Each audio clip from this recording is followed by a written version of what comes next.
નમસ્કાર, ગુજરાત 18 લાઈવમાં આપનું સ્વાગત છે। વડોદરા મહાનગરપાલિકાની ફાયર વિભાગના હંગામી કર્મચારીઓનો પગાર નહીં થતા નારાજગી વ્યક્ત કરી।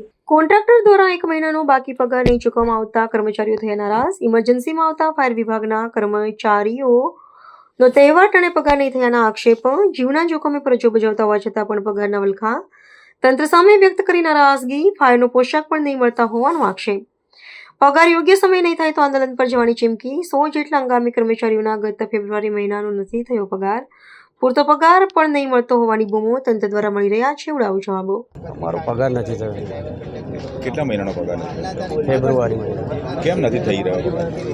ખબર નહીં, હવે એવું કહે છે કે કોન્ટ્રાક્ટ પતી ગયો છે। કયા વિભાગમાં નોકરી કરો છો? અમે અલ્ટ્રા મોડર્ન એજન્સીમાં નોકરી કરીએ છીએ અને ફરજ અમારો વડોદરા ફાયરની ઇમરજન્સી સર્વિસમાં બજાવીએ। તો તમારી જે ઇમરજન્સી સર્વિસ છે 24 કલાકની તમારી સર્વિસ હોય છે અને જીવના જોખમે પણ તમારે કામ કરવું પડતું હોય છે અને તમને પગાર ના મળે, કેટલું દુઃખ થાય છે?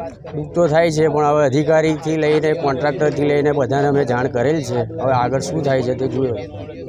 શું નિર્ણય, આખરી નિર્ણય શું હશે તમારો? નિર્ણય હવે રજૂઆત એકવાર તો કરી છે, આજે ફરી કરીશું, પછી આગળ શું કહે છે પછી એની પર ડિપેન્ડ છે।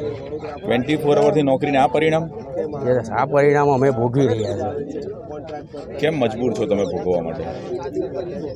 હવે વડોદરા ફાયર ઇમરજન્સી સર્વિસ છે, વડોદરાવાસીઓની અમે સેવા કરીએ છીએ, એ બહાને અમે મજબૂર છે।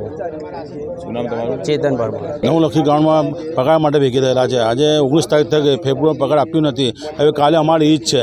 હવે અમે એવું કહ્યું સાહેબ પગાર આપો તો કે આપીશું। હવે મારી છોકરીએ કપડાં લાવવાના છે। 15,000 પગારમાં શું પૂરું થાય? 15,000 પર 2,000 ટ્યુશન ફી જાય, 2,500 સ્કૂલની ફી, પછી ખાવા પીવા અમારે શું કરવાનું? બીજો ધંધો કરીએ તો કે ભાઈ રજા મૂકીએ તો કે રજા પાસ, એવી રીતના કરીએ છીએ અમે। તો અમારે શું કરવાનું? અમે રજૂઆત કરી પગાર વધારો કે વધારીશું, પણ પગાર વધારતા નથી। પગાર મળે છે? પગાર ટાઈમ નથી મળતું। 15 તારીખ 20 તારીખ થઈ જાય, આજે કાલે ઈજ છે, હજુ તો પગાર નથી। છોકરા કપડાં પણ નથી લાવ્યા મેં, તો અમારે શું કરવાનું? છોકરા ઈજ નથી બનાવવાની।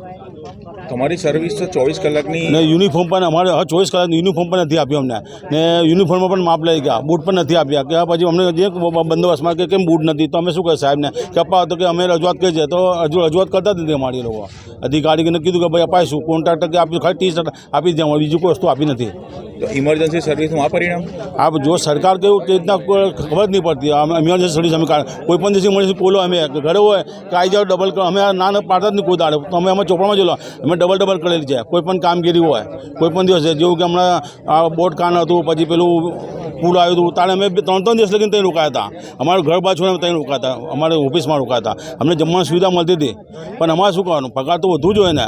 આજે 15,000 પગાર પૂરું થાય, તમે કહો 15,000 પગારમાં પૂરું થાય મારું?